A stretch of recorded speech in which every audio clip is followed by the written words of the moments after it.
Hey there, Elevate. I'm just kidding. What's up, everybody? Welcome to another episode of Elevate. I'm your host, Raybarela. Check it out. This week, I'm going to do something very, very special, and that is have a very own junior hire come into the office, or come into the, the whole, what's it called? Quick. What is this called?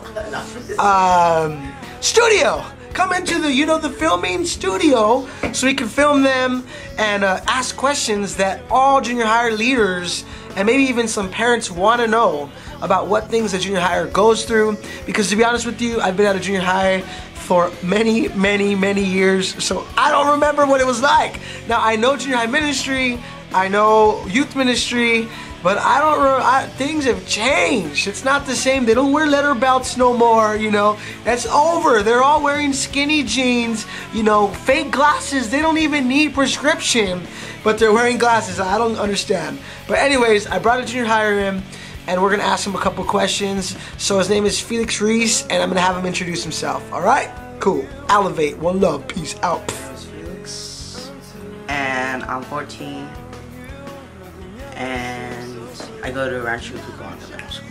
Cool. I think it's a challenge of serving God in middle school.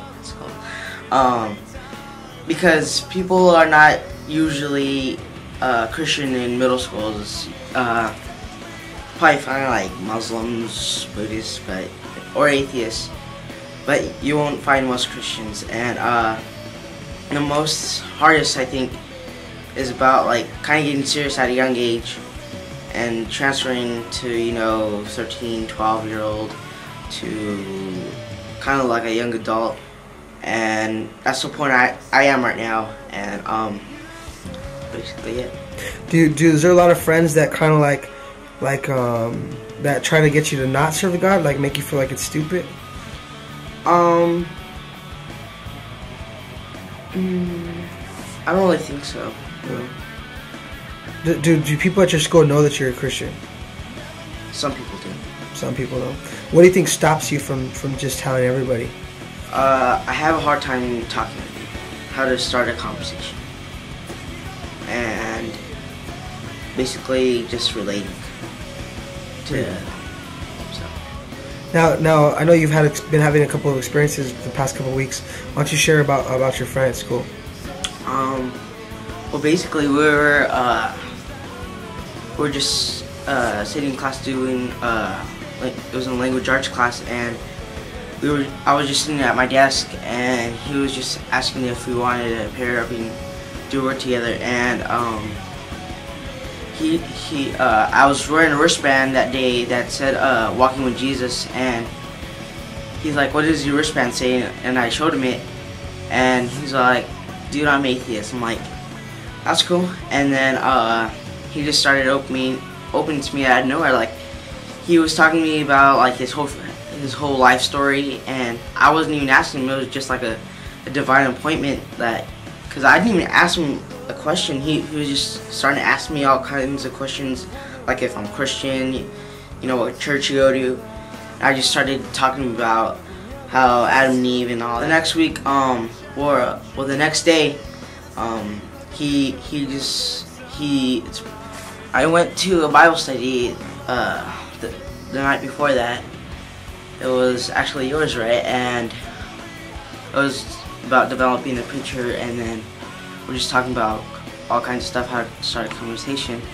And then the next day I was just praying to God that, because I knew he was gonna, come back to me about like all kinds of questions and stuff.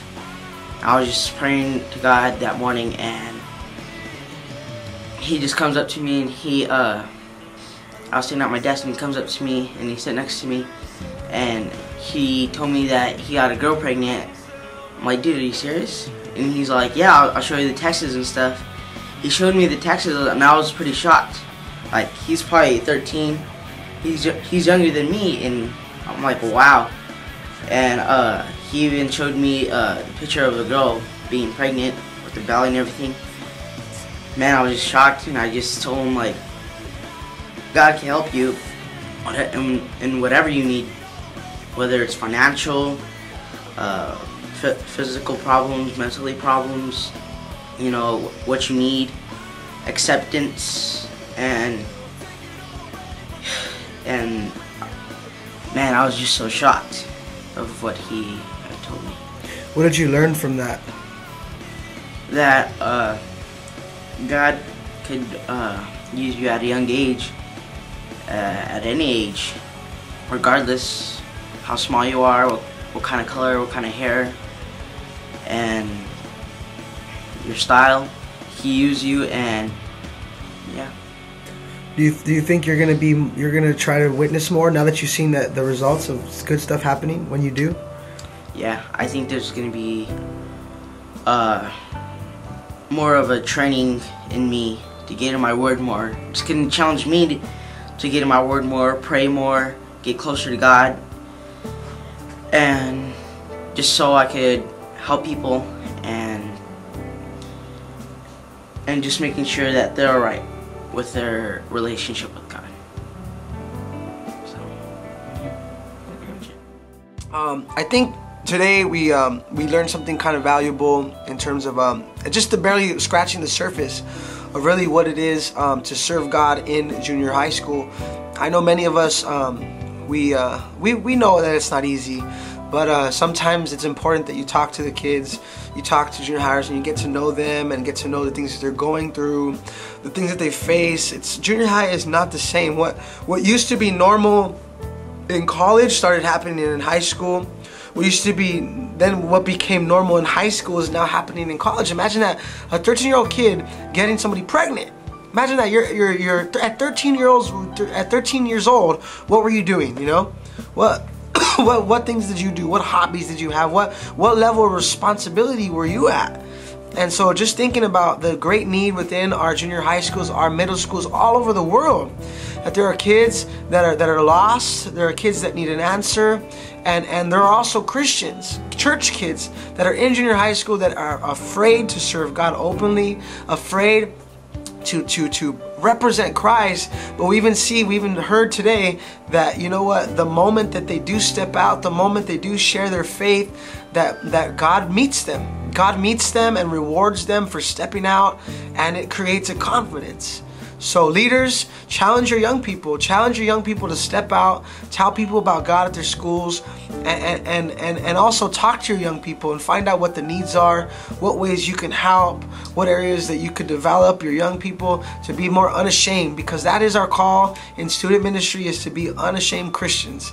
Unashamed, the Bible says in Romans 1:16, for I am unashamed of the gospel. Why? Because it is the power of unto God unto salvation. It's the power unto salvation. That means that the reason why you're not ashamed is because you know the power of salvation that the gospel contains. I'm not going to tell you and look to you and say, hey, don't there's an iron, right? It's hot and it's burning. I'm not gonna be quiet when you're walking to it about to put your hand on it, right? I'm going to tell you, hey, don't touch the iron. You're going to get burned. And so in the same way with the gospel, people spend their lives doing the wrong things, and guess what? They get burned. And so it's up to us to not only do it ourselves, but train our young people to not be silent. The Bible says in Isaiah 62 verse 1, it says this, it says, for the sake of Jerusalem. Another translation says, for the love of Jerusalem, I shall not remain silent. And that's the attitude we got to have, young people, leaders, that we're not going to remain silent with the gospel, because people are in need, people are hurting, and God has mandated you and I, to be that person that steps in, shares our faith, and becomes that extension of God's love, an extension of who God is, and ultimately reconcile God's lost children unto himself. Thank you. Another episode of Elevate. I know it's short. God bless you. Bye.